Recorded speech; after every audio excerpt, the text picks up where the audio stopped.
This is the Lenovo Legion Go 2, the most ridiculous and expensive handheld on the market right now, and I have thoughts about this device.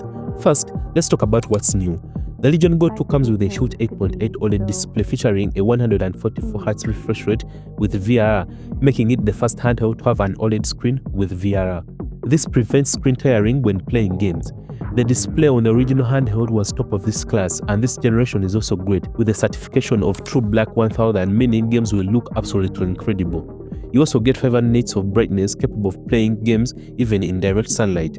However, Lenovo did downgrade the resolution to 1200 from 1600p found on the original, keeping the 16:10 aspect ratio. There is a new fingerprint reader at the top of the device, so this means you can log in the device with just a tap, no more typing in your password to unlock the device. The ergonomics have been improved with the use of next-gen coating, so it's easier to clean and fingerprint resistant.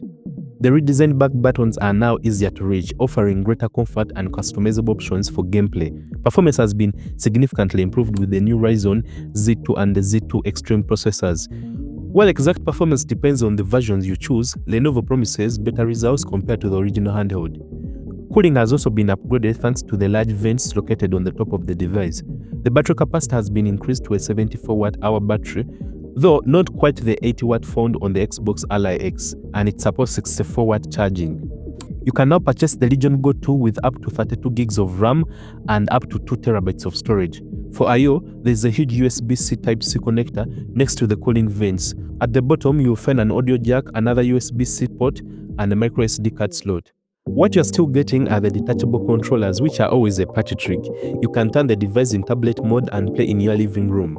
It's still a Windows handheld, meaning you get access to a bunch of Windows games, giving a lot of versatility because it plays 90% of games out there. If you're planning on getting one, there are two versions of the Lenovo Legion Go 2. You've got the base model with an AMD Ryzen Z2 based on Zen 4. It comes with 8 cores and 16 threads, which clock up to 5.1 GHz. You can get the base model with either 16 gigs or 32 gigs of RAM, running at 8000 mHz speed. This basically runs on par with the Z1 Extreme chip. So subscribe to the channel so you don't miss out when I test out both the Z1 Extreme and the Z2 chip. On the other hand, you've got the more powerful high-end Legion Go 2 with the Z2 Extreme based on Zen 5. Same 8 cores and 16 threads, but with 32 gigs of RAM.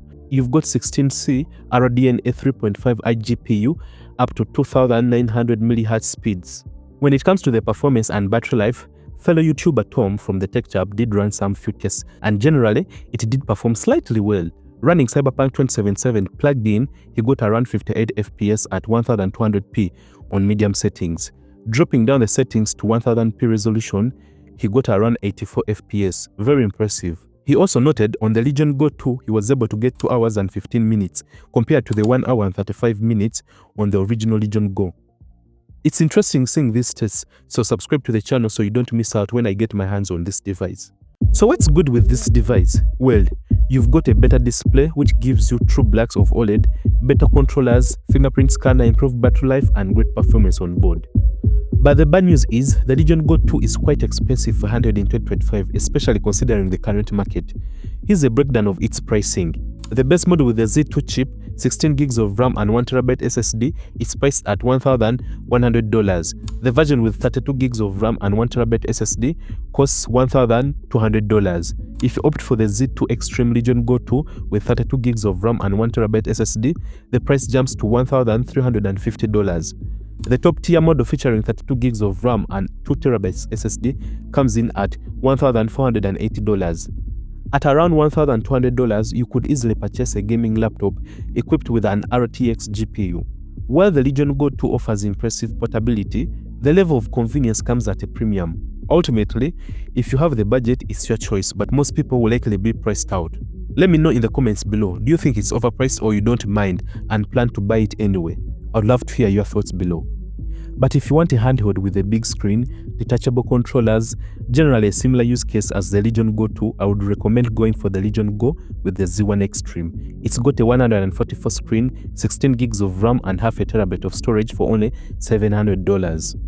It has similar gaming performance as the Z2 chip, so you're not really missing out a lot, to be honest. On top of that, the Legion Go 2 is heavier than the previous versions, which were also huge. The fans are louder than before, which is annoying when playing games in your bedroom or in a quiet place. Don't get me wrong, the Legion Go 2 is a good handheld with better displays, fingerprint scanner, better battery life and improved gaming performance. The Legion Go 2 is a stunning device, but the fact that it's priced that high, I can't justify the reason to buy one right now. That's it for this video guys. Let me know if you found this helpful. Keep an eye on the channel. I'll be posting a lot of content on this device, comparing it to other devices so that you get your money's worth. As always, thanks for watching. If you've reached this far, consider subscribing if you haven't already. See you in the next video.